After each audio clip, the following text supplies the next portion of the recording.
진주시가 원도심에 차별화된 명품거리를 조성할 계획입니다. 경남 진주소방서는 지난 4일 오후 진주시 상평동 대림아파트 앞 도로상에서 교통사고를 당한 시민을 구조했습니다.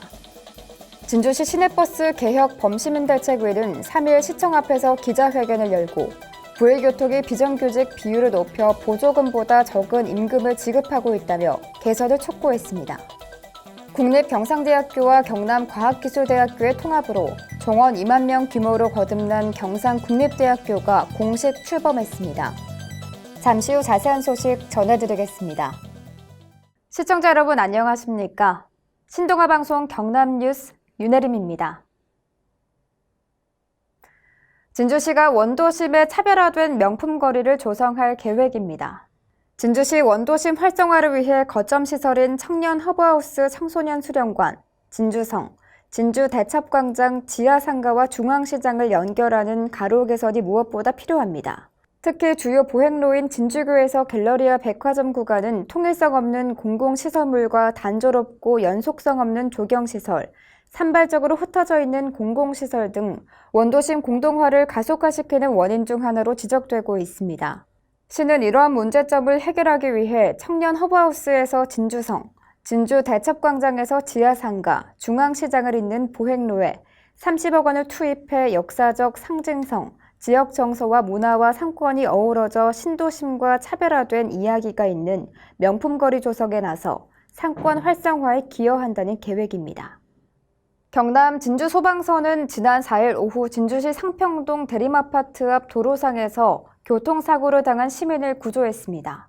진주소방서 119 구조대가 도착했을 때 도로에 포터트럭 2대가 서로 충돌해 차량의 운전석 좌측부 파손으로 인한 운전자의 하반신이 끼어있는 위급한 상황이었고, 구조대는 운전석 문을 강제로 개방해 유압 전개기로 운전석에 공간을 확보한 후 운전자를 병원으로 이송했습니다. 김순열 대장은 교통사고는 언제 어디서 발생할지 모르기 때문에 항상 주의를 기울여 사고를 미연에 방지하는 안전의식을 시민 여러분 모두 갖췄으면 한다고 전했습니다. 진주시 시내버스 개혁 범시민대책위는 3일 시청 앞에서 기자회견을 열고 부의교통이 비정규직 비율을 높여 보조금보다 적은 임금을 지급하고 있다며 개선을 촉구했습니다. 대책위는 부의교통이 운전직 비정규직 비율을 39.8%까지 높여 평균 연봉을 1,000만 원 정도 적게 지급하면서 회사 수익을 늘리고 있다고 주장했지만, 이에 대해 진주시는 버스 보조금은 총액으로 지급해 보조금 지출 내역 등 업체 경영에는 개입하지 않고 있다고 해명했습니다.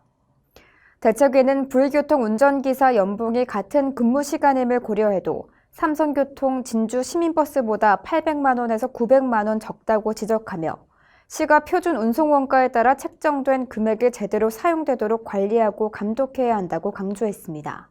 이에 대해 시는 관련 조례가 이미 시행 중이며 지난 2017년 6월 사전 총액 표준 운송 원가 도입을 통해 공공성을 확보한 상태라며 시내 운수업체 4개사는 각자 경영 방식에 따라 인력을 채용하고 있고 부의교통 비정규직 급여는 정규직과 동일한 수준이라고 설명했습니다. 부의교통 관계자는 운전기사 임금을 줄여 이익을 챙겼다는 주장은 사실이 아니며 수습기간도 기존 직원과 동일하게 임금을 받는다고 밝혔습니다. 국립경상대학교와 경남과학기술대학교의 통합으로 정원 2만 명 규모로 거듭난 경상국립대학교가 공식 출범했습니다. 몸집이 커진 만큼 지방대학의 위기를 이겨내고 지역사회에도 긍정적인 효과를 낼 수 있을지 주목됩니다. 지난 2017년 11월 첫 통합 논의가 시작된 뒤 3년여 만의 결실로 경상국립대학교가 새 현판을 내걸었습니다. 권순기 경상국립대학교 총장은 지역사회와 산업계와의 상생을 추구하며 지역대학을 이끌어가는 맏형 역할을 맡겠다는 포부를 밝혔습니다. 경상국립대는 4개 캠퍼스의 재학생 2만 1,000여 명으로 경남 최대, 지방 거점 국립대 가운데 세 번째로 큰 대학이 됐습니다. 통합으로 입학 정원 간축도 피해 내년에도 기존 2대학의 정원을 합친 4,300명을 선발할 예정입니다. 목표는 국내 10위 이내, 세계 100위권 대학입니다. 그러나 행정통합만 끝냈을 뿐 학사통합은 통합대학 신입생이 들어오는 내년 3월에야 완료되며 아직 통폐합이 결정되지 않은 학과도 남아있어 학내 구조개혁이 과제로 남았습니다. 학령 인구 감소로 닥친 지방대학의 위기 속에서 통합으로 거듭난 대규모 대학이 시너지 효과를 거둘 수 있을지 지역사회의 관심과 기대가 쏠리고 있습니다. 이상으로 뉴스를 마치겠습니다. 시청해주신 여러분 고맙습니다.